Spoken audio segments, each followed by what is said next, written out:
people na sa kanilang side. I'm so happy and I'm so proud of them. And this is the reboot that we have been talking about, Emma Loves. I know we had a rough start a few days ago, but I still believe that MNL48 and the girls will make it. And yes, of course, since I need to step down, a new captain will need to go here in front of me to lead the group again. And my only message to the new captain is that be brave. I know sometimes it's very hard to control or it's very hard to kontrolin ang everyone. But you need to be brave enough to do that. One thing I learned as a captain is that we need to let our members talk to them, correct them in a way that they will listen to us, not in a way that they will hate us. No matter how messy things will happen inside, protect each other because you are in a one group and you need to always remember that they have a one goal, and that is to help MNL48 to rise again. So MNL48, I'm so glad to announce.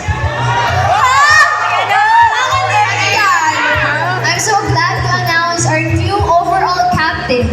Sino kaya? This is MNL48, Jamie!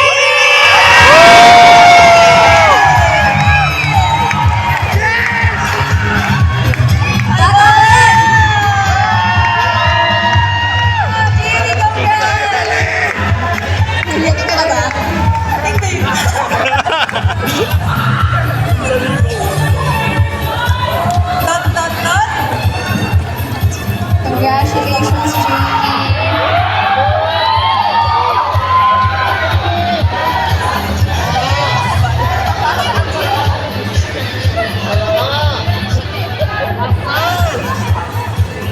Okay, so as Senpai and Jamie as part of the second generation member, I can vouch na Jamie can really fulfill the responsibility of a captain.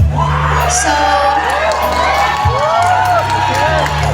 I will just reiterate what I said a while ago. Whatever happens inside, just always remember that you are in a one group and your goal is to help MNL48 to rise again. Just always remember, in all of your words, actions, and everything, you are representing not just yourself, but the group as a whole, the 48 group as a whole. And I know that you really can lead the group way better than, not way better, but you can, top the things that we did. Because I know that this reboot of MNL48, we will reach new dreams, new achievements, and yun na yung ililid mo. And I'm so happy and proud of you, Jamie. You deserve this spot. MNLs, I know, alam niyo magagawa ni Jamie yung responsibility niya. So congratulations, Jamie! Yes! Yes!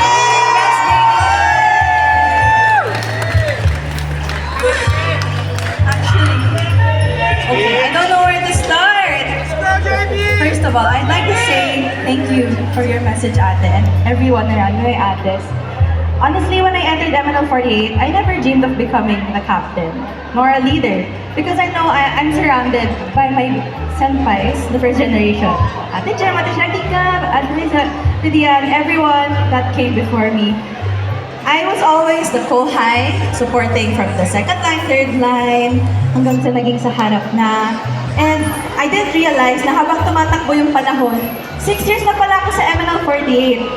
And I didn't also realize that it wasn't only me who was, aging in the group, but also my ates. And one by one, I witnessed them graduate and seek new heights in life.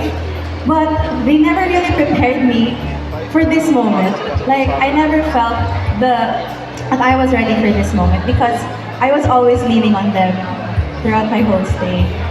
And actually, when we were practicing, I was watching them. And na-realize ko, nag-sink in sa akin na, oh my gosh, it's real. Like, second gen, next in line. Yung mga ates ko, they're already through with their journey here in MNL48. And like nature of culture ng 48 group, the second gen is already the next in line. And it's such, I'm so overwhelmed. wrong because it's a huge responsibility to manage not only the girls, but of course the legacy that the first generation has imprinted, not only in the group, but also to you guys, MN Loves, of course. I really do have big shoes to fill, but I'm forever grateful for the trust, of course, of the management, the MN Loves, and of course my ates, who, hala, isang joke naman dyan. Para,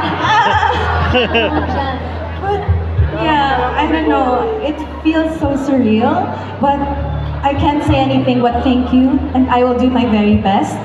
And of course, I'm really happy because I know that I have the support of my ates. Kahit wala na sila sa group, like even beyond the stage, I know that I can ring ate at like 2 a.m. Ate Sheki, paano to? Like that.